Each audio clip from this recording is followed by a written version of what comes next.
Cool. Check 2, 3, 4. Oh, because we're muted downstream. There's my video. Check 2, 3, 4, 5, 6. Still adjusting the press train. 1, 2, 3, 4, 5, 6. Probably live at this level right here for reference. That's much better.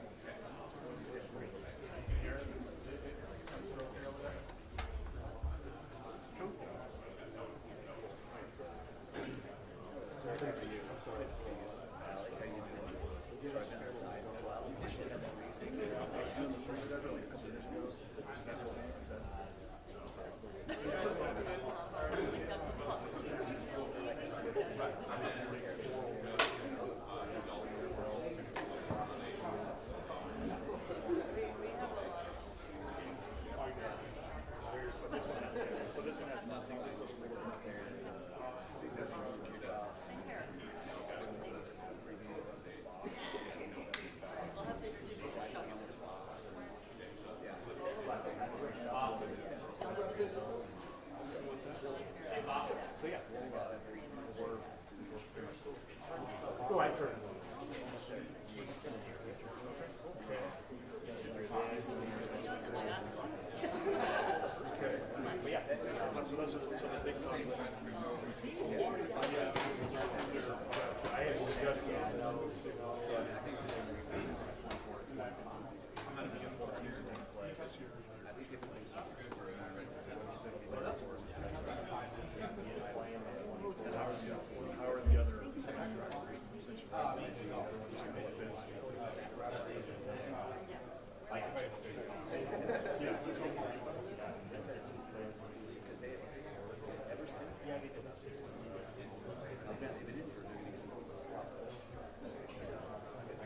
If you didn't plan to 24, try to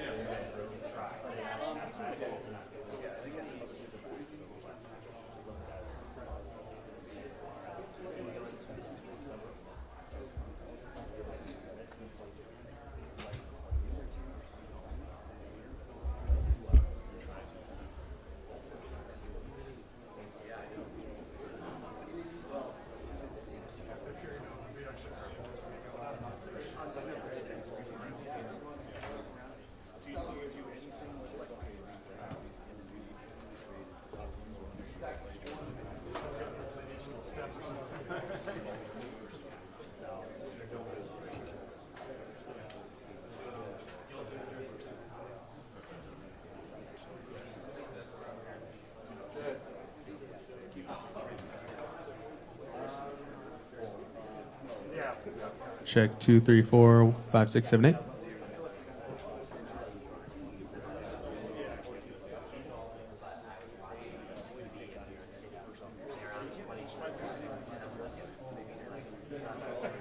Everyone always says when they get told that last year.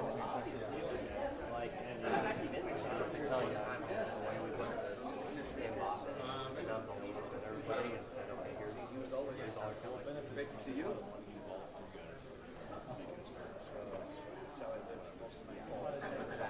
It's built off the same principles we did the original. But anytime. Yes, for sure. Yeah, so soon.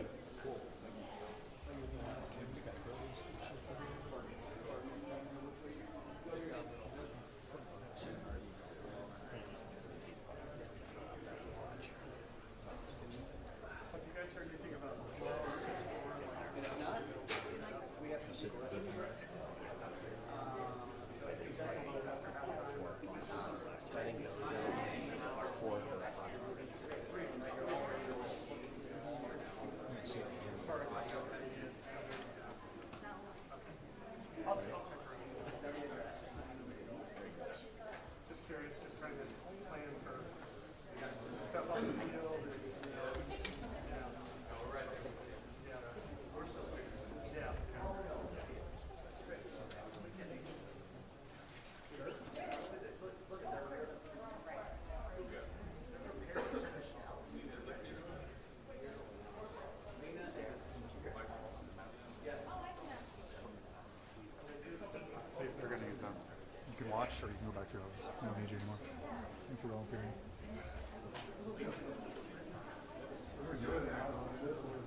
seems to look okay, but I've had someone that's going to see that.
Yeah, I probably made myself because I just like to go. I wait not to worry about switching batteries. I think we're only a few minutes away. Yeah, we're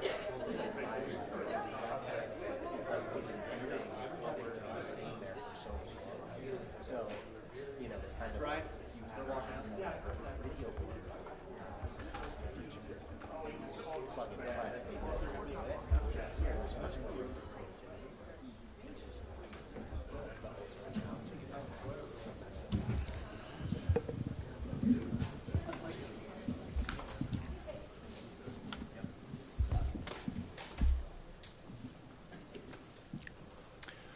All right, well, welcome, everybody, to the 2024 Old Trapper Mountain West Football Championship Game pregame press conference. We are live here on the Mountain West Network. I want to thank everybody who is tuning in at home and want to thank our good friends here in the media that have gathered for this event here today. If you can please silence your cell phones, I'll give you a moment here to do that for the duration of our press conference. We'd appreciate it.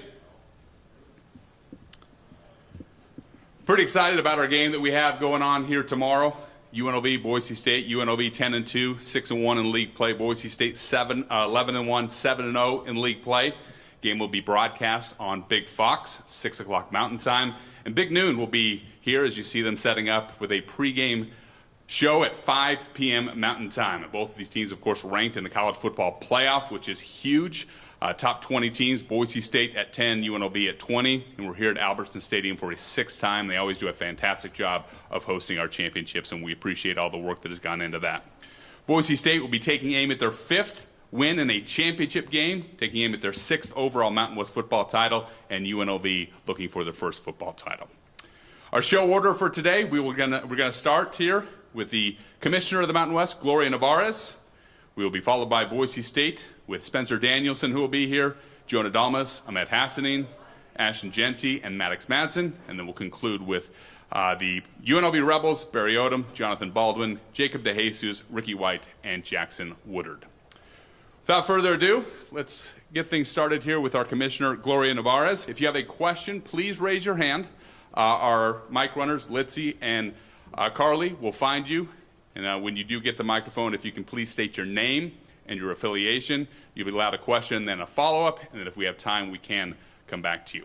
With that, we'll start with an opening statement from the Commissioner, Gloria Nevarez. And Gloria, it's a wonderful time in the Mountain West, and what an exciting matchup we have on tap for us tomorrow night. It is, and you took all my talking points. We'll move on to Boise State.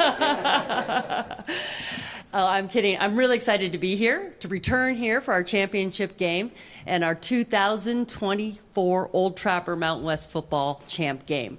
Just want to open by thanking a couple of our sponsors. Old Trapper, our title sponsor, definitely recommend trying the beef jerky. It's really good.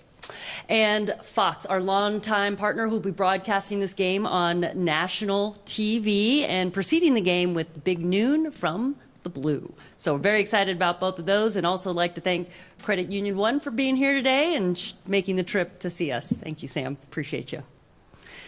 This is shaping up to be one of the most exciting games in Mountain West Championship history. We've got two of the nation's best coaches out there on the field, and we have national level award caliber players on both sides of the ball.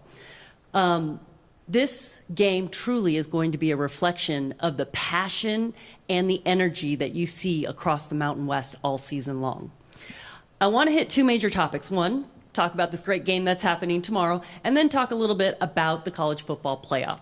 So starting with this game, as Jesse said, we have number 10 Boise State coming in facing number 20 ranked UNLV. It's a rematch of last year's champ game, which is really exciting. But also, one of these teams is going to be breaking a streak. Boise State has an 11-game home win streak, and UNLV has an 8-game road win streak. So it's really going to be exciting to watch this matchup. As I mentioned, Boise State and UNLV are bringing the fans and bringing the passion. This game is trending toward a sellout, and we expect a record crowd at this championship event. During the season, UNLV had back-to-back games with 40,000 fans in Allegiant, and Boise State is boasting their 6th straight sellout, looking like it'll be 7. These two teams have not lost to a single opponent outside the top 25. Only 9 other teams in the FBS can boast the same, and all those teams are in the SEC and the Big Ten. Across the Mountain West, we work hard to schedule resume-worthy selection schedules. We have won 11 non-conference games against the Power 4 opponents. The only other league that has won more is the SEC with 13, and the ACC is 3rd with 10, and Big 12 only has 5. Very proud of the work our coaches have done in scheduling and winning games. To talk a little bit about Boise State specifically, I don't need to tell these folks here all the great things, but just to highlight their 11-1 record. We all know their only loss was against number 1 ranked Oregon on a last-second field goal. They outgained Oregon they were the only team to outgain Oregon this year. And we all agree that that one loss is arguably the best loss in all of FBS with number 1 ranked Oregon.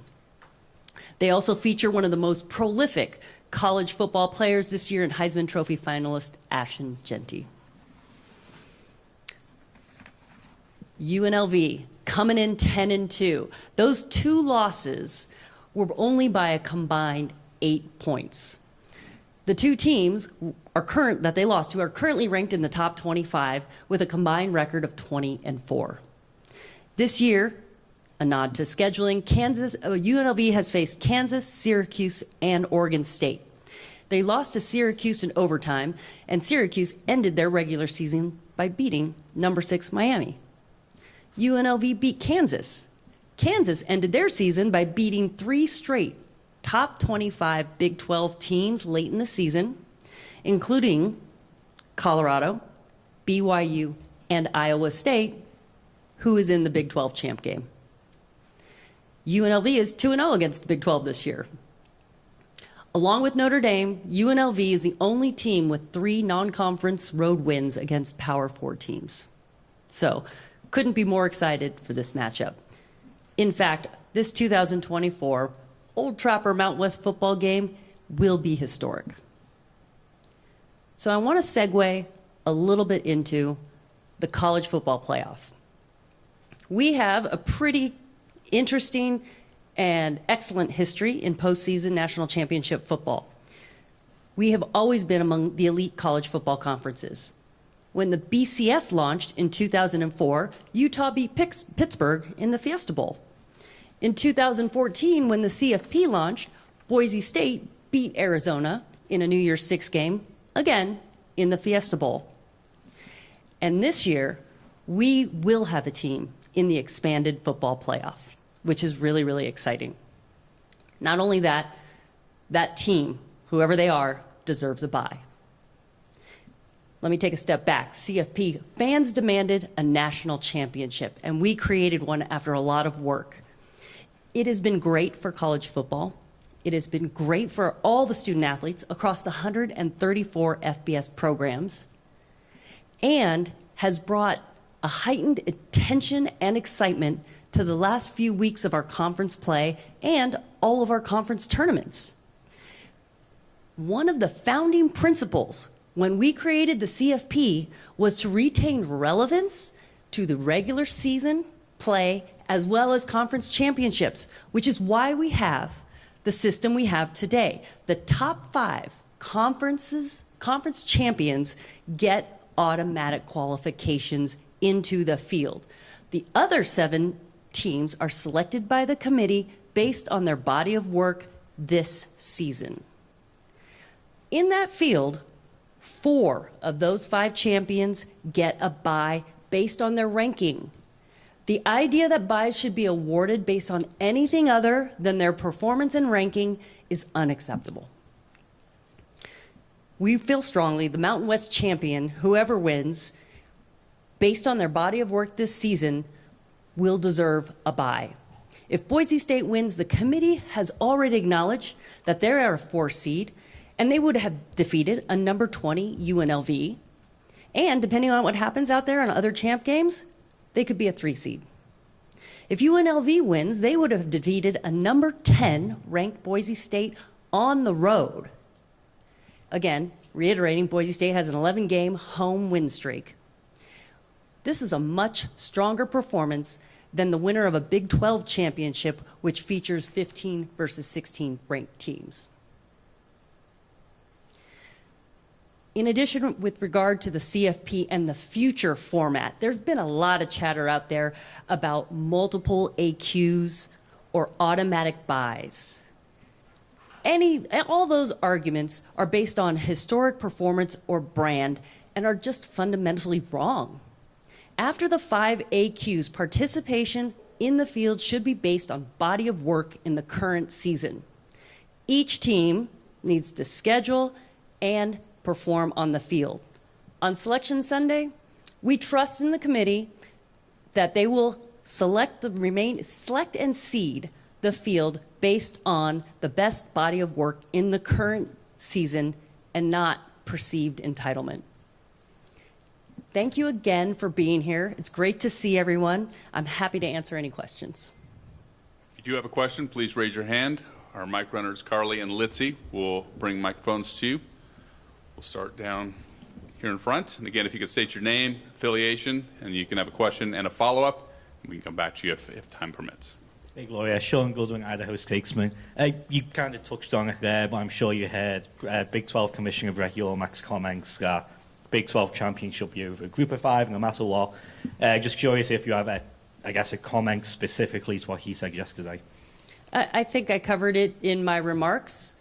The rankings and the body of work of both these teams, regardless of the outcome, I think are meritorious of inclusion and a bye. Love the accent, by the way. Chatra with the Associated Press. Excuse me. I was wondering if you could talk a little bit about the House settlement and how you feel like it's going to affect your schools and the college athletic landscape at large. Yeah, that certainly is one of the hot topics out there. And we are not a defendant on the House litigation, so I'm not in the room as these are developing. Certainly our role is to keep our members informed as it develops, but I do think that it has certainly changed the trajectory of college athletics, and every school in the Mountain West has expressed that we are in. We are going to participate in revenue distribution, and whatever in means, we're still waiting to figure out the operational logistics of that, but excited to participate and compete at what we expect to be.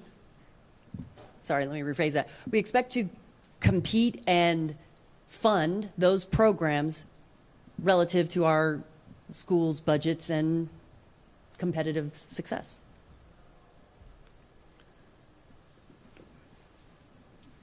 BJ Rains with Bronco Nation News. Gloria, Hi, BJ. How are you? Good. You can say this. It's fundamentally wrong and all this, but how confident in terms of the automatic qualifiers and seeding it? And you hear Brett Yormark's comments and things. I mean, how confident are you? I guess that moving forward, it will be what you're hoping it is, and not just lean more towards the Power Four. Here's the thing. We have an expanded national championship, which is great. It's created an excitement. It's created commissioners up in front of microphones talking about it, and that is good for the sport of football. Whatever the committee decides, half of us are going to be excited, half of us are going to be upset. But that's the way it breaks, and that's why March Madness is so great. And how confident am I it's going to break our way? This year I feel really confident because our teams are deserving. Will that happen next year, year after? No, there are going to be plenty of years I'm going to probably be on the other side of the decision. But I think that's the system we have. That's why I think it works, and that's why I think the committee is tasked with a really tough job. What do you think of the future of conference championship games? And obviously there's talk about if SMU were to lose and drop out, and people could say if Boise State, were to lose, why should they drop out, in terms of where they're already picked in the field at number 10. What do you make of the teams that not playing this weekend that could potentially jump teams that are, and just where the future of conference championship games goes from here? And I think that's a collective dynamic we have to analyze, and certainly in basketball, the same question has been asked. But as I mentioned, one of the founding principles of the CFP was to maintain relevance of league play and conference champions. So I prefer that we continue those models. But if we don't, we all should not, or we all should continue to emphasize the relevance and participation in those games. In other words, we all should be in it, the game of having conference champions or not. Jay Tuss, KTVB. Hey. Gloria, you mentioned Ashton Genty a little bit earlier. Just curious what it's been like to have his impact in the conference this year, and just your thoughts on him in general. What a special player, one. Watching him is just amazing. And having such a high profile early on and maintaining it throughout the season, that too is also very special. A lot of times you see names start high and maybe disappear, or vice versa. They come to their own in the end of the season. He has just been a stalwart through the entire thing, and really has raised the profile of everything that is happening at Boise State and in the Mountain West. Just to follow up on that, to have him on national television, prime time tomorrow, how does that help the visibility of the Mountain West in terms of people wanting to watch it? And then do you think he should win the Heisman Trophy this year, for that matter? Of course, I absolutely think he should win the Heisman. And again, to your point, being on a national carrier like Fox, having that exposure, and being the championship game that folks are watching because of the impact on CFP selection is such an important part about having the expanded playoff. And we are very fortunate to have both teams in this game have a chance at getting in the field. Any further questions? Going once, going twice. All right. Thank you, Commissioner. Thank you. Appreciate your time. We're going to take a quick time out here on the Mountain West Network. When we come back, we'll be joined by the Boise State Broncos at 3 p.m. Mountain Time.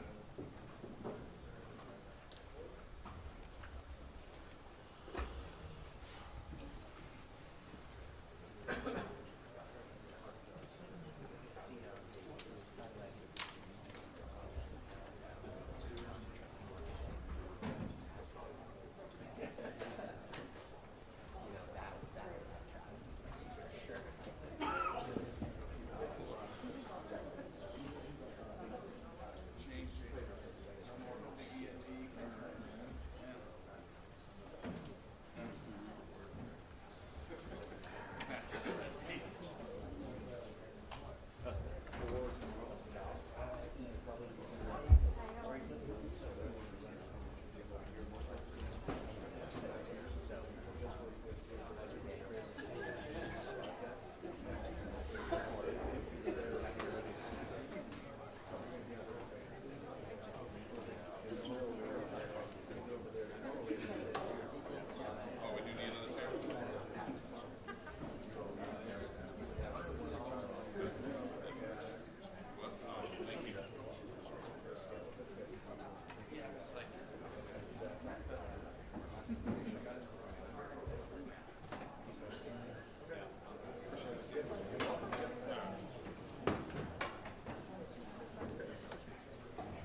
So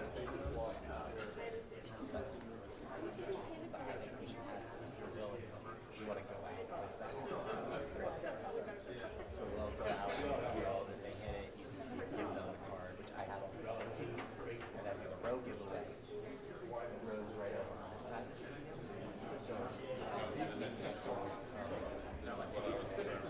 come up to the suite, bring you back to your row, so camera. No, he said it went down.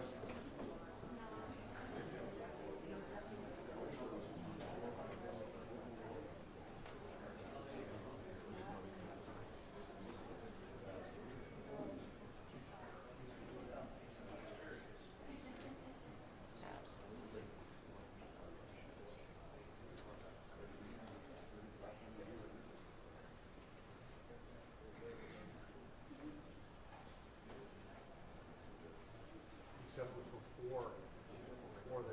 before they finish.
He hasn't gotten back yet. It's up for him now.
Outside I tend to wear. That happens when you have no protection from the sun. It happened for many years.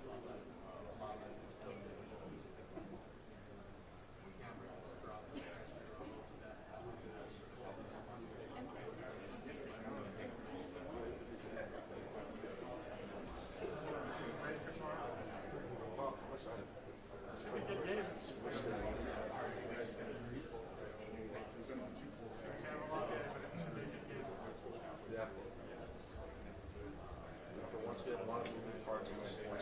Yeah,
How are you? Good. Good.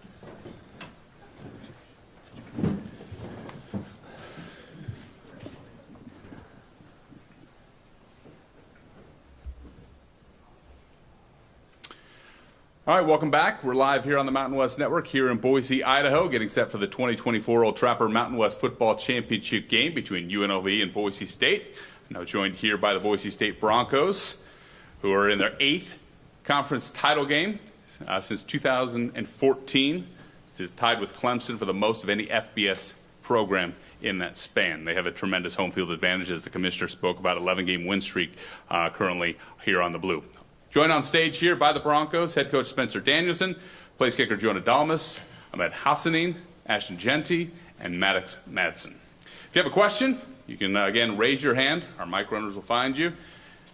State your name and affiliation, if you would not mind, for the broadcast, and we'll have a question and a follow-up question from each and come back around to you if we do have time.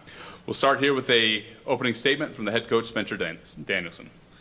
Well, guys, appreciate you guys taking time to be here. Thank you, Jesus, for another day of life and this opportunity, man. It's so blessed to be here, so proud of what these guys have done, but the job's not finished, and excited to get this championship back on the Blue.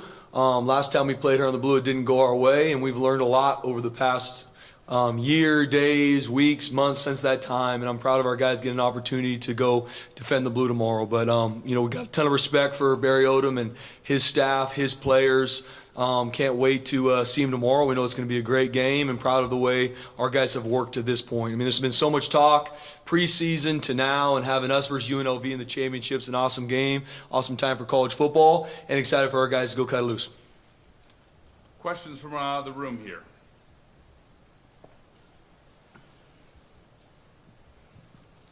BJ Rains with Bronco Nation News. Anybody can take it or just go down the line. I'm just curious. I mean, you guys walk in that front door, you see those Fiesta Bowl trophies, the history of this place, all the murals of all the past teams, players. Like, to be one win away from being one of those teams that's going to have that kind of stuff moving forward. And 2 decades from now, players are going to come in here and talk about you guys and that 2024 team. To be one game away, I guess, what would it mean to you guys? And what is the history of this place? How much does that kind of fuel what you guys do on a daily basis to live up to that standard? Yeah, I mean, it would mean a lot to us. I mean, all the work we've been putting in from the off season till now. This place has been built on winning championships, and that's what we do here. So to be another group, a part of that list would be dope.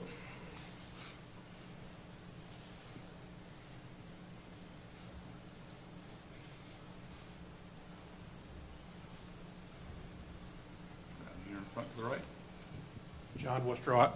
John Worcester, Idaho Press. Jonah, you grew up watching this program. You're from this area. You know the history. What would it mean to you personally to kind of leave your mark and do something that's never been done here before?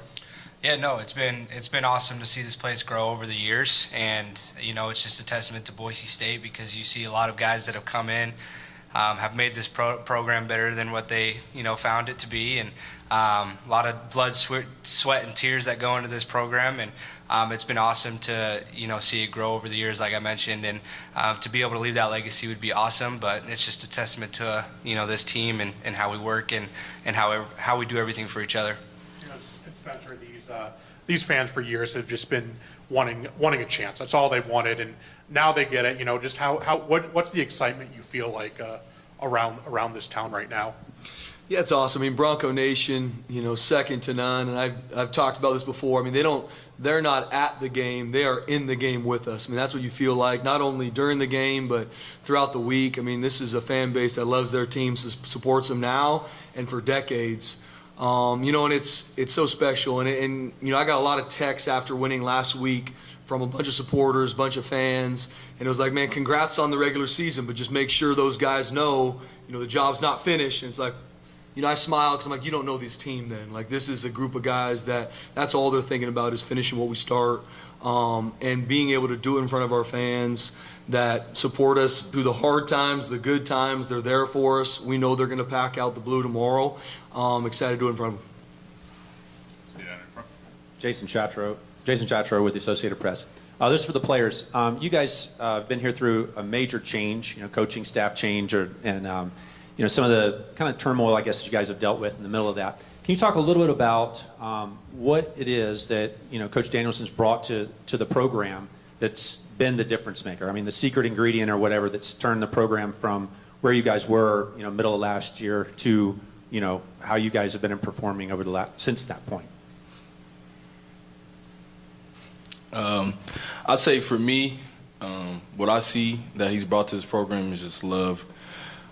He truly cares about us, and it's deeper than football. He cares about the men that will grow to be someday, and he puts a lot into this team each and every single day. We know what we're going to get from him every day. He pushes us to be great men of playing football, but not only that, but great men off the field. Yeah, just to add on to that too, it's just one of those things where when you go through adversity, you have to adapt and overcome, and that's what ultimately makes a team stronger, as we all come together and we all do it for each other. And so this is a player-led team. We all love each other, and Coach D, he brings that love and passion for the game every single day, and that's what motivates us to be the best that we possibly can be. Yeah, I'll add to this question too. I mean, towards the end of last year, those last 3 games with Coach D, I was able to kind of just sit back and watch. And I think you see everyone in this building has a smile.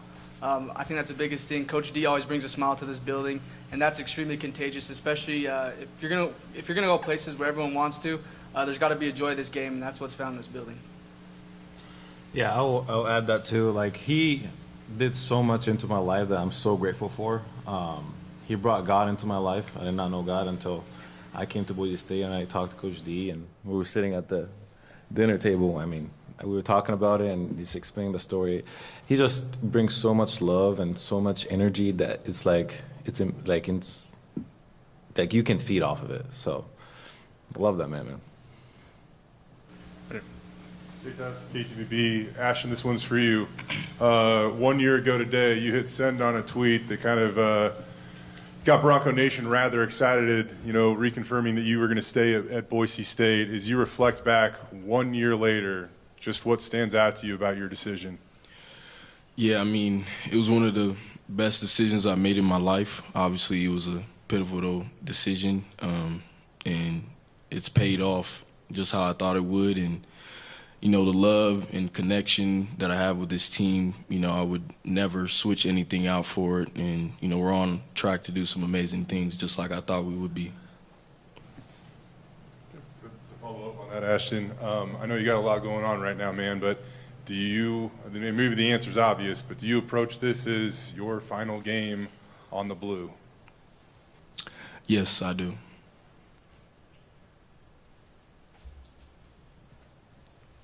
Las Vegas Journal. Spencer, can you talk? Is there an onus to over-adjust when you already played someone? Like, how much focus do you put on that first game? Yeah, absolutely. I mean, both sides, right? We're doing it. I know, Coach Job and his staff. You're going to look at the game we played a couple weeks ago. You're going to look at the games they've played since, just like they're going to look at the games we played since. And so, we're going to look at ways we can make adjustments. We're going to look at some wrinkles. We're going to look at some things that, because it's very clear how they're going to attack us and how we're going to attack them. And then we got to, as a staff, have looked at ways that we can counter that. But at the end of the day, it's all about who goes out and executes. And I talked to our team this morning about cutting it loose. Like, there's a lot of hype on this game. It's a championship game, a lot on the line for both teams. And I don't want our guys having any fear of failure. Go cut it loose, and schematically want to make sure our guys understand the plan and they can go play fast and play physical and do it for each other. We'll go here and then here. Sean Golding, Idaho Statesman. Ashton, last time you guys played UNLV, I don't think I've seen a team hit you harder this year. Just knowing what Aiken brings to the table, big lights, championship game, just how are you preparing to face these guys again? Yeah, Coach D's been saying it all week, doing what we do better.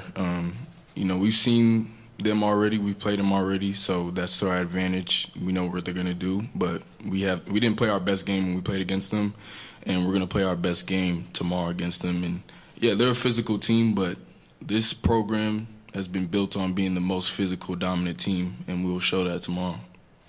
And then Maddox and Spencer, just you guys. It's foggy now. I'm sure you guys are seeing the weather. It's going to be real foggy tomorrow night. Is that going to affect the pass game at all? You guys, maybe go to the ground even more than usual. I guess how are you going to tackle the weather, the elements? Yeah, I mean, I'll hit it first. I mean, just like anything, you go into a game and whatever the elements are, I mean, we're all in it. UNLV's in it, Boise State's in it, so we'll have a plan, run game and pass game to attack, and the weather's going to be what the weather's going to be, and we'll be on the attack in both phases of our offense. Yeah, to add to that, I mean, the simplest way to put it is the weather we're going to be playing is the same weather they're going to be playing in as a passing offense on their side too. If they have to change things, we're also going to have to change things, and so I know myself, and I don't think it's going to affect our pass game too much. Ashton, I want to know, you obviously are leaving a legacy here on the field, but I want to know why it was important for you to leave a legacy off the field with your scholarship fund, and kind of what was the driving motivation behind that, and kind of getting that set up. Yeah, I know how much being in college has impacted me and helped me grow as a person. So to be able to give back to the community is amazing, and I think it's just really important to realize like how much the game of football gives to athletes, especially myself. So to be able to give that back to the younger generation or even people my age is a big deal. And also, as far as tomorrow goes, you guys have this stage to yourself. As far as this game goes, and obviously we have the Heisman Trophy, coming up, and your candidates for it. What is your statement on that? Do you feel like you deserve it? And if so, kind of what's your position on that? Yeah, I mean, I feel like I am the best player in the country. I've put that, on notice every single week, and it's just the same thing. I take it week by week, and if I'm picked to win, then I will win. But my focus right now is going out and, playing my best football for my teammates, coaches, and winning the championship. Spencer, you talked about your relationship with Coach Pete and some of the former coaches here. I asked the players earlier, but just for you, to be a part of this tradition and history, and to be able to maybe add to that with a win tomorrow night, what would that mean for the team and for you when you come in the office? I mean, what the reminders you get of just the history of this program the last 30, 40, 50 years, what kind of comes to mind? And like I said, trying to add this team to that legacy. Yeah, BJ, that's a great question. Boise State has been built on decades of people way before I ever got here, the success, the blue collar, the hard work, when even a lot of Boise State football is unknown. And then as they continued to have success, more and more people found out about them, from the 07 Fiesta Bowl and so on. And, I'm a product of being surrounded by amazing players, amazing coaches in the building now. And I've been open about, me and Coach Pete's relationship, how impactful he is in my life. Dirk Cutter's 2 doors down from me in the office. I pick his brain all the time. He was the head coach here, pushed the standard forward. And so for me with our team, it's this game. Yes, there's going to be legacy that's created from it, but I'm all focused on this game, and I do believe it's all about our process. I've been asked even, are you going to do anything different tonight because it's a championship game? It's like, no. It's a championship game, but I believe in our process over perfection, and us doing us better than we've ever done before is our focus. And then after the game, looking back on it, BJ, to see what comes from this and the legacy that's left. But our focus is on tomorrow night and our team cutting it loose, playing their best. I'm proud of what our team's done to this point. The job's not done. I'm excited to play our best football tomorrow. That great? Yeah, Brandon Sullivan, Scripps Sports. Coaches, for you, can you just talk personally what this means to you, not just where you are at right now in the season, seeing these guys, how far they've come, and what it means to you to be in this situation with all this on the line. You got all this, there's a whole bunch of noise, and you got to phase it all out. But when it comes down to it, what does this mean to you personally to be in this situation right now? Yeah, I mean, I'm so thankful. I mean, and I've been open about this. I really do believe the only reason I'm the head coach at Boise State is that Jesus put me in that seat to develop people. And yes, there's a scoreboard in regards to football, but the one that matters to me is developing young men for life. And I'm so blessed to be in that seat to do that. And with tomorrow night, all the hype on that game, I mean, our players have talked about it before. I mean, we've been playing playoff mentality football since game one. And that's the awesome part about college football and where it is now is every week was our biggest game of the season. And then once that game was over, the next team and the next game was the biggest game of the season because the next one. And yes, it's a championship game. Yes, there's a lot of hype and a lot on it, and that's awesome. Embrace that, but it's also another game. I'm excited for our guys to go cut it loose tomorrow and do what we do, just make sure we find a way to continue to grow week to week and do it better. But I also want our guys to enjoy all these moments. There's going to be a lot of players where it's their last game on the blue tomorrow, and I want them to embrace it. Don't go out there anxious. Don't go out there with any fear. Go cut it loose with your teammates and enjoy that moment as you do it. And real quick, I want to ask you about Matt Miller. I covered him in high school back in Montana. Sorry. Thank you. I'm still recovering. Can you talk about the importance of having him around this? Obviously, he built a legacy here as a player, but to have him here now, especially with this run you guys are on? Yeah, I mean, Coach Miller is a 10 out of 10. I believe that we have the best staff in the country, and they impact me way more than I impact them on a daily basis. And Coach Miller, I mean, what he does with the receivers, but not just the receiver group, our whole offense, our whole team. I mean, these coaches impact, their focus is on these young men way more than just what they do on the football field. And Coach Miller, the relationship he builds, the history he has here from being a receiver, a big-time player, and then seeing him give back into this new generation of Broncos and the alumni that come back that know Coach Miller and the impact he has. He's done a phenomenal job, and excited for him to continue to do so. Jay Tuss, KTVB. Maddox, this one's for you. You are now 12-1 as a starting quarterback at Boise State. Your touchdown interception ratio is 21-3.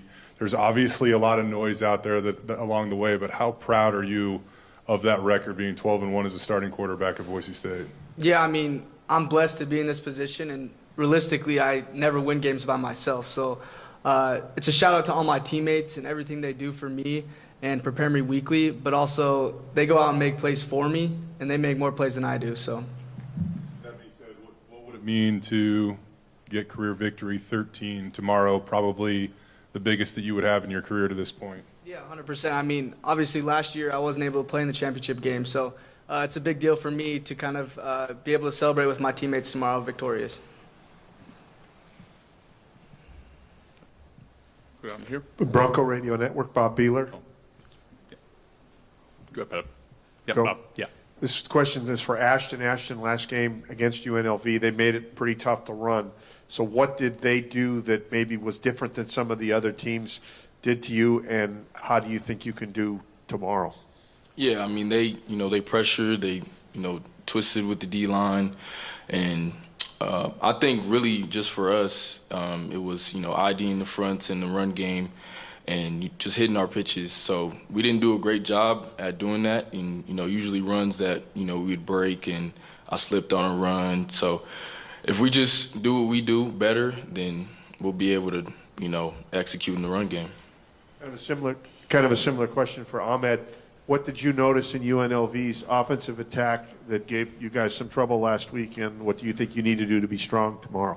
I mean, they're a very talented group. Everybody has to do our job. Everybody have to fit their gaps, do their 111.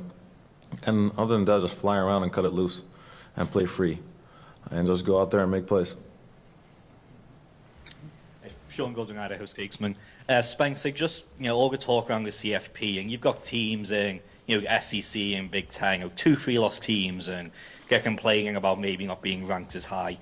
For you guys, it feels like, one loss and it feels like you're out. It's playoff mode all season. Just how tough is it to every single game feels like a playoff for you guys? Because for whatever reason, one loss and it feels like you're out.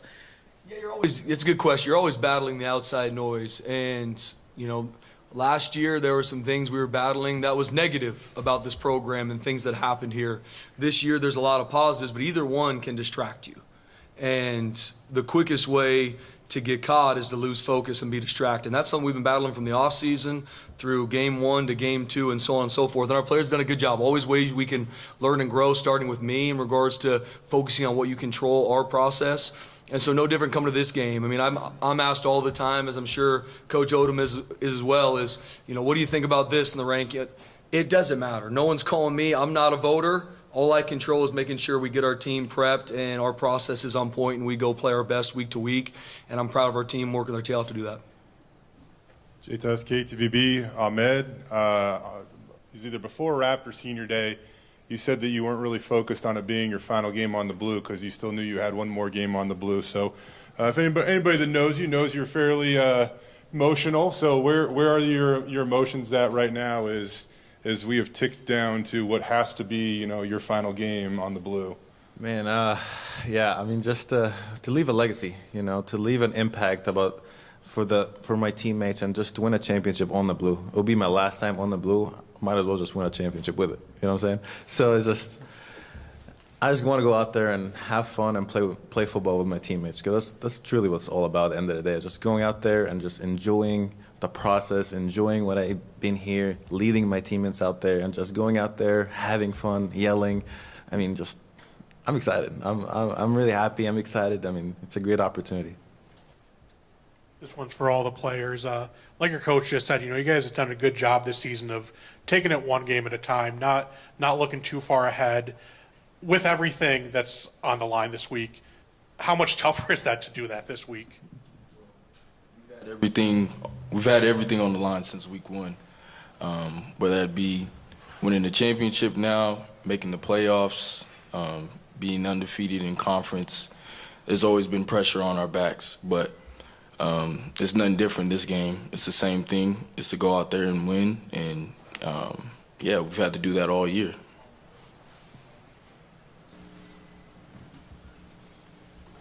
Question 2 for you. First off, happy birthday. How'd you celebrate it? Thank you. But yeah, my roommates, they took me out to dinner at Roof Chris, so that was cool. Got me a little cowboy ribeye steak. Why was that the dinner of choice? And obviously you're really close with your roommates, so how special is that moment as again, kind of ticking down to your final days with them as your roommate for that matter? Yeah, I always, take them out, treat them out to food, cook for them. So it was the least they could do, really. But nah, it was cool that they, did that because, like you said, not much time left living together. I mean, they talk about it every week, but, just a real close relationship we have. So your roommates treated you. One of your offensive linemen said that you might have treated them this week. Is that true? And if so, what did you guys do? Yeah, we took a little trip down to Barbacoa, so it was... you ain't blocked no 3 texts, Mad Dog, so I couldn't invite you. But, nah, it was a good time, and, just to show my appreciation for them. You don't get 2,000 rushing yards by yourself. They did a great job all year blocking for me and, opening up holes, and I couldn't do it without them. And, yeah, I just really appreciate them. So I didn't appreciate how much the bill was, but, it was a good time. So I believe some players walked in. I saw some eye shift. I mean, if you're going to make a statement, if there's a statement towards UNLV, are you guys going to play your hardest, or is the statement going to be said out on the field tomorrow? We're not the type to talk too much. We just show it with our play on the field, so you'll see tomorrow. Any further questions? Oh, down here in front here. Green Review Journal. Spencer, Ashton talked about this, but what do you remember most from that first game on how they either attacked or how they defended? They have good special teams. Ricky White's got like 4 blocks. I'm sure you're aware of that, but what can turn this either way tomorrow? Yeah, and I've been open about this. I got a ton of respect for Coach Odom, his staff, the players they've got there in all 3 phases. You look at them in all 3 phases. O, D, and special teams, not only do they have really good schematics, they've got players that make plays, that play hard, they do it together. And we knew going into that first game it was going to be a heavyweight fight, and it was. And we know tomorrow is going to be no different. Ton of respect on both sides. And not go into full detail, but it's, like I said, in all 3 phases. They had a great plan to attack us, and it was a back-and-forth battle, and that's what it is in a heavyweight fight. And I know tomorrow is going to be no different. Got one further question here, and then we'll make this the last one before we turn our attention to UNLV. might be a dumb question, but just trying to have a little fun here. We have our kind of bingo card when Spencer talks, with the Spencer Daniel-sisms, and the things that he likes to repeat. Do you guys have a favorite Spencer saying or thing that he repeats often? Thank you, Jesus, for the victory. Yeah, it's a good one. It's a good one. It's true. He says it after every game, but he's like, this is our most important game, and then everybody's like, because it's the next one. Yep, say that a lot too. Reserve that. All right, with that, we'll turn the Broncos loose. Best of luck to you, fellas. Thank you. All right, that's the Boise Thank you. State Thanks, Broncos. guys. God bless you.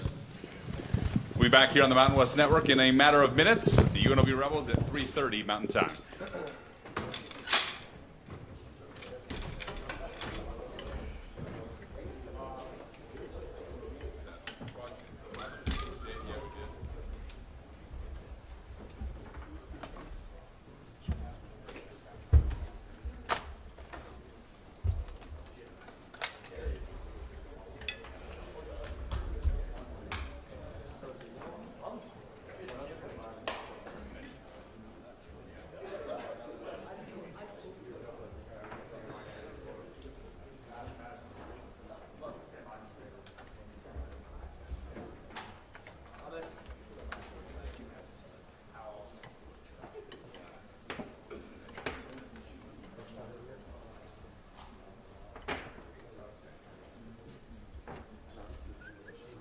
Excuse me, sir. Matt?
It is fresh, just fresh cup and everything.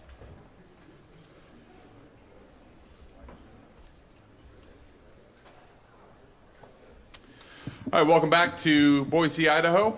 We're live here on the Mountain West Network for the 2024 Old Trapper Mountain West Football Championship Game pregame press conference, joined now by the UNLV Rebels on stage. Second championship game appearance, second straight year they've been in this game. It's a team that's very battle-tested, won 8 straight road games. Joined here by the Rebels on stage, head coach Barry Odom, defensive back Jonathan Baldwin, wide receiver and return specialist Jacob DeJesus, Ricky White, the Mountain West Special Teams Player of the Year, and Jackson Woodard, the Mountain West Defensive Player of the Year. Again, if you have a question, please raise your hand. We'll get a mic to you, state your name and affiliation, and please direct your question to a specific person up here on stage. We'll start here with an opening statement from the head coach, Barry Odom. Good afternoon. Great to see everyone, and we're honored and thrilled to be here. I would like to thank Commissioner Gloria Nevarez and her staff. Everything that the Mountain West has done since I've been a part of it is first class, to a standard of excellence, and this week has been no different. And we're thrilled to carry the flag of the Mountain West Conference and excited to have an opportunity to compete for a championship for the second year in a row. I would like to thank Eric Harper, our Director of Athletics, and all the support that he provides our student athletes and our staff, and the things that we continually work to build at UNLV could not happen without guys like sitting to my right, 4 tremendous leaders every week. I've been fortunate that we have meetings every Monday with our captains at 12 o'clock. And sometimes they go short, sometimes a little bit longer, but I will look back on this year as some of my favorite moments of the entire year is that segment of time that I get to spend with these guys. And they're just an extension of what our team is. The way that this team has come together from game one until today, we believe we're playing our best ball. We're excited about how we're playing complementary football. We understand offensively, defensively, and kicking what we do well. And we're excited for the opportunity to go play Boise, which we feel like is a great team. We're excited about the matchup. Congratulations to Spencer and his team, again, in the run that they're making. And it'll be a great college game. It'll be a matchup of 2 really good football teams in a great environment, and we're excited to have the opportunity to go compete again for a championship and what doors that opens now in the national stage and scope of things. We're excited to be here. Thank you very much. Thank you, Coach. With that, we will take questions from the room. Start down right here in front.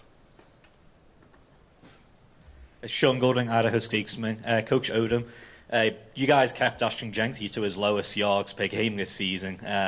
Boise State, couple of starting offensive linemen back, but I guess how do you guys plan to replicate that and keep him to minimal yards? Do we have a translator in the room? I'm joking. Are you from Boise? No? England. I was close.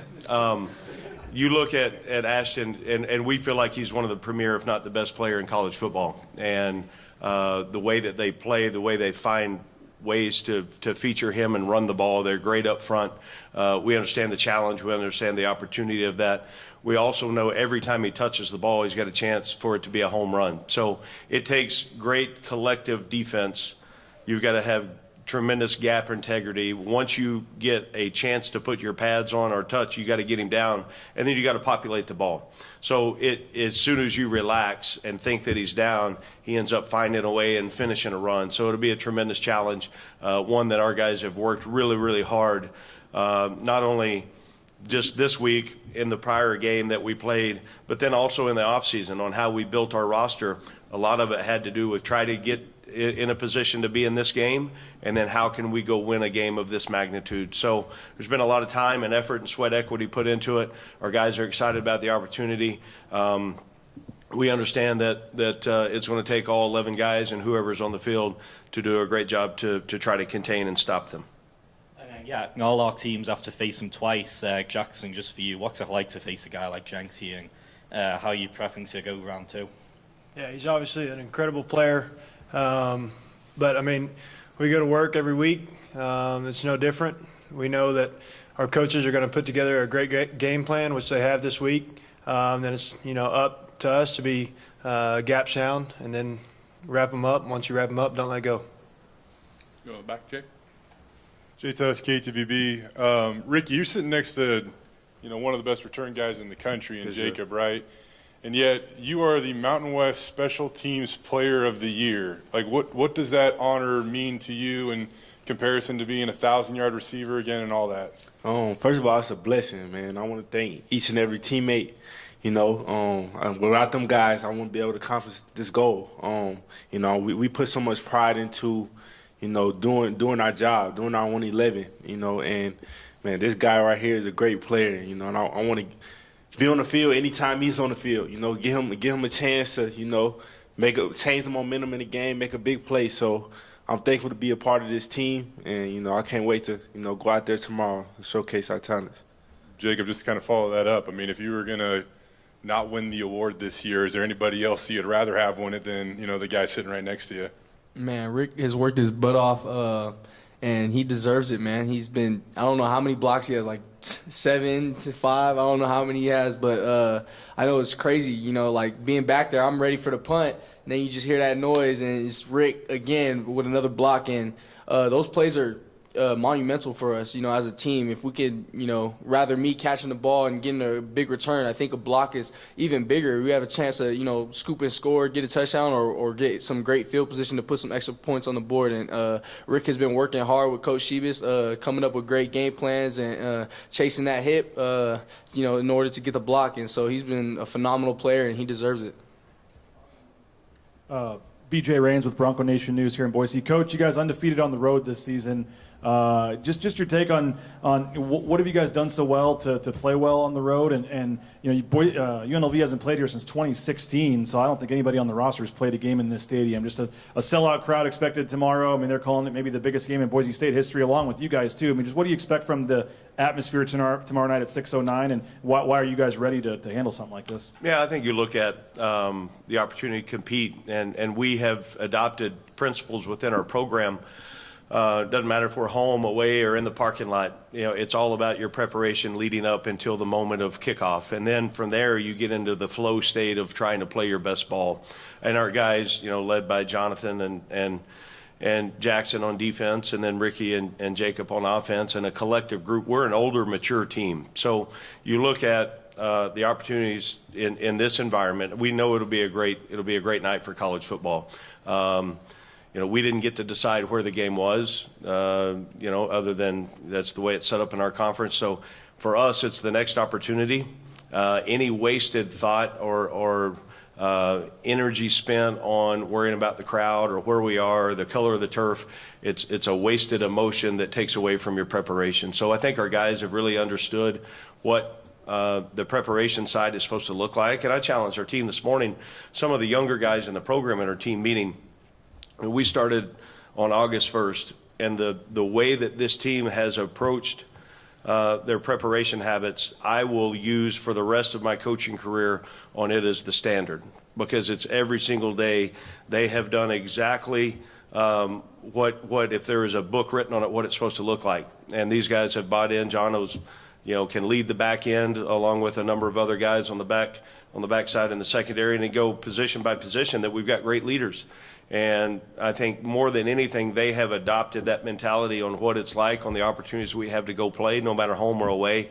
And this is the next opportunity for this team, and we need to go play our best ball.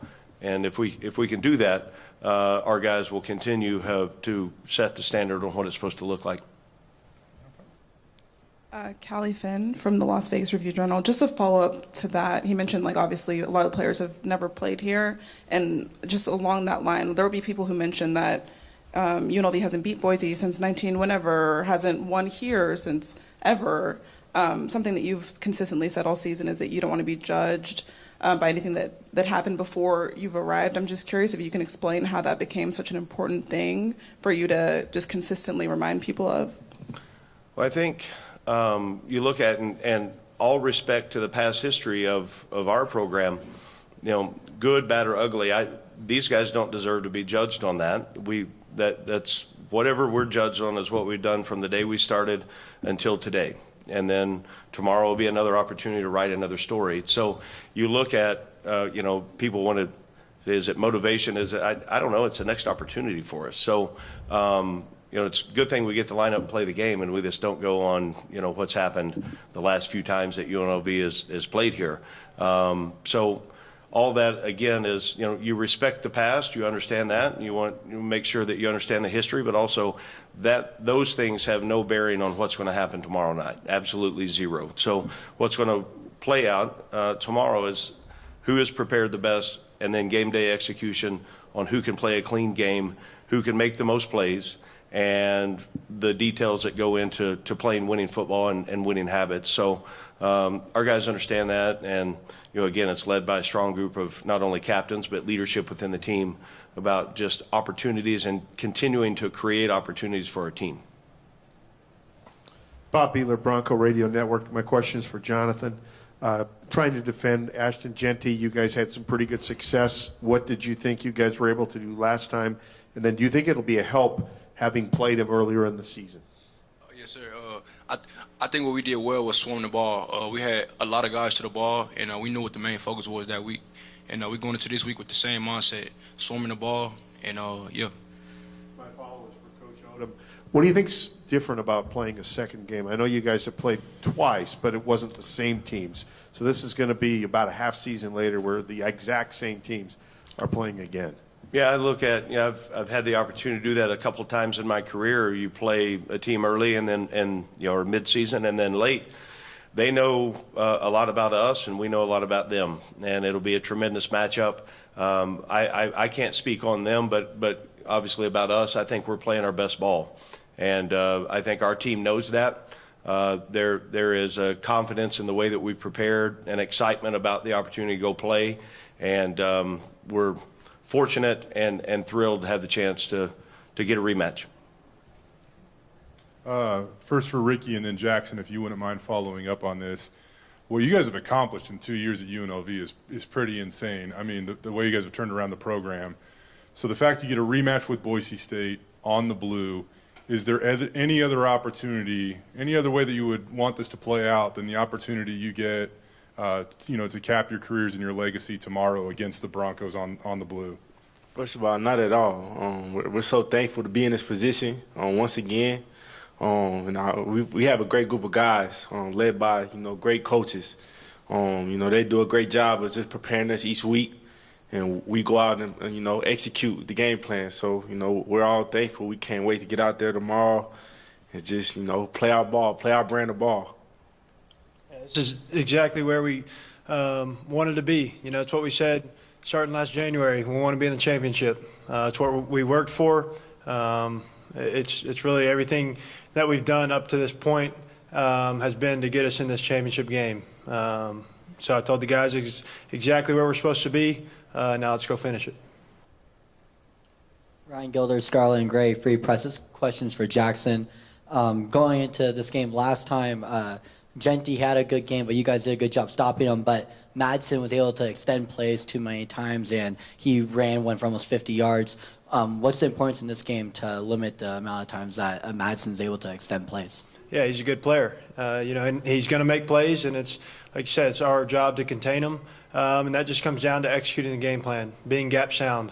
And our guys have done a really good job this week of practice, being very disciplined, and so we're going to be ready for whatever they have. Wilma Villicana with Fox 5. I have a question for each player. We talk about the championship habits this week. We're 24 hours away from kickoff. What have you seen from your guys this week in practice and getting the job done tomorrow? Yeah, we've seen championship habits. Everyone's doing more. Everyone's doing exactly what they need to do to win this game, and we're excited to go play. I would definitely say just being focused, locked in, doing the little extra, like Jackson said, championship habit, that's what we've been locked in on. I would say this week in practice, you could feel the energy, was different. I mean, we bring it and we're locked in every week, but, just championship week, I feel like everybody was just a little bit more bought in, had a little bit more energy in practice, had a little bit more attention to detail, had a little bit more discipline. And so I think this group is ready to go. Like Rick said, we have a great group of guys who are all locked in, and that's what I've just seen. Yes, I saw championship habits as well. We've been on those habits all season long, so I didn't really see that big of a change in our team because we've been focused on this moment since the beginning of the season. So yeah, just like Jackson said, championship habits. Jason Chatra with the Associated Press. Coach, you seemed pretty distraught last time after the Boise State loss. What does it mean to you to get another chance, in the same season, which isn't really typical? And what do you feel like you guys are going to have to do differently this time to get a win? Well, I think anytime as a competitor you step into the arena and you come up short, when you've really invested the things that have invested in it as a player, as a leader of our players, I felt like that we came up short, and I hated it for them. So, distraught is a powerful word, but that's probably pretty accurate. But I knew at that point that if we wanted to get back into this game, number one, we had to go run the table. Number two, we were going to probably have to have some help. By the grace of God, that worked out. And our team stayed stoic in their nature and their approach. They stayed on the mission. They used it as motivation. And then you look at, now the opportunity tomorrow night in Boise, Idaho, two of the best teams in college football are squaring off to play. And we're thrilled to be a part of it. John Wistro, Idaho Press. Coach, I know you said you don't want to be judged on anything that happened before you got here, but year two on the precipice of a college football playoff berth. For this program, how special would that be? A number of things go into what I envisioned about our program, and a lot of it has to do with conversations that Eric Harper, our director of athletics, and I had looking at the job. We talked a lot earlier about hope, vision, and belief, and then the process of what it takes to get there. But also, and people are going to look at me a little bit crazy, I believe this is where UNLV should be every single year, in the contention, in winning games in November, meaningful games, competing for championships. There's too many opportunities in the city of Vegas, at our great university, and then the things that we have and the opportunity to build. Anything that a student athlete wants to accomplish in college, we can get done at UNLV. So, there's problems or there's solutions. I choose solutions. And you look at the opportunity to build a great staff, to have great players. I learned a long time ago I'm a heck of a lot better coach with really good players. And we have got a stacked roster. And tomorrow night's going to come down to great players making big-time plays. And that's what you dream about as a little kid growing up as a player. And that's what you dream about when you get in the coaching profession, is to put your team in a chance to go win a championship. And now we're here. We've earned that. Now let's find a way to go finish it. Sean Golding, Idaho Statesman. As a KU grad, I hate to give Coach Oden credit, but since 1984, you guys having had a double-digit win season. Just what can you say about what he's done for the school and bringing you guys on the cusp of a CFP appearance? I knew there was something about your accent. It has to do with being a Jayhawk. Yeah, I got it. Coach means everything to us as players. I think he's the best in the nation. He gives us a plan, and then all we got to do is go execute that plan. He's put together an incredible staff. He's a winner in all aspects of life, which is just motivation and inspiration to all of us as players. And he's someone that you want to go play for. But he's done an incredible job, and I wouldn't want to be coached by anybody else. He's a player's coach, man. Someone you look up to, father figure. Great coach, man. I love him to death. I'm thankful to be, in this situation with him, in this predicament. He just does a great job of just, leading us in the correct way. Like I said, I'm so thankful. I'm thankful to have him as our head coach, and then, the staff that he's put together for us. Like Rick said, I'm just so thankful for Coach Odom, just for believing in me. He was the only coach that offered me a full-ride scholarship coming out of junior college, my only one. And so I'm just so thankful for him. And he's just done an incredible job with the program, turning it around in, like you just said, 2 years. That's just unheard of, you know what I mean? And but not only is he a great coach, but just an overall great person. He supported me through so much adversity that I've been going through, the past year. and he's just always been there for me. Him, the whole coaching staff, the whole organization at UNLV has just been there, but it starts through him, and he's just an incredible coach, and I'm so thankful to be a part of this team. I'm also thankful as well. He came in and he got everybody to buy in to all of his winning habits, all of his winning mindset, and everybody came in and bought in, and it got us here today. Jay Tuss, KTVB. Ricky, I know you got like 2,600 receiving yards over the last 2 years, but if you do look at your last 2 games against Boise State, they haven't probably met your standards statistically, I would assume. So what have they kind of done effectively against you, and then how do you plan to combat that tomorrow? Really double team. I get a lot of, over top of the coverage, safety wise. But, like, we put together a great plan this week. And it comes down to executing at the end of the day. I feel like, we have a good plan on offense. We have a lot of playmakers, not just me on the offensive side, in which we have a chance to, bring a lot of momentum to the game, and man, it's going to be exciting to be out there and just, play alongside of my brothers. Jackson, I'll ask one more for you. I know you've kind of touched on Ashton so far, but like, what is the challenge here? How much do you think about, have you thought about him this last week? Like, how do you have to, how precise do you have to be, you personally tomorrow? Because I don't know if there's a better linebacker, running back matchup that we'll see in college football this year than you versus Ashton Jeanty. Yeah, I said it earlier. He's an incredible player. And with somebody like that, you got to be perfect. But going into the game plan, I don't think about one person. I think about the offense as a whole. I look at their scheme, watch film, figure out exactly what my job is on each play. And then, like I said, I got to be perfect. When I tackle them, I got to make sure I get them on the ground. Callie Finn, Las Vegas Review-Journal. Coach Odom, a lot of talk about just how well these teams know one another. Saw you talking to Spencer Danielson over there by the trophy. How familiar are you two with one another? Not any more than in the conference meetings we have. There's been communication throughout the year that a number of head coaches have, either after big wins or some things during the season. But got a lot of respect for him. Has done a great job with this program, and I've got respect for the way that his team plays. And I look at the things he's been able to accomplish since he became the head coach, and I've admired what he has done. Any further questions? If not, we'll cut you guys loose. Congratulations on getting here to the Rebels, and good luck tomorrow night. Thank you. You bet. Make sure you join us tomorrow for the championship football game, the Old Trapper Mountain West Football Championship game. Will be broadcast on Fox, 6 p.m. Mountain Time, big noon. Again, we'll have the pregame show at 5 o'clock. Again, thank you for the gathered media and your interest in the Mountain West, and we'll see you on Championship Friday night.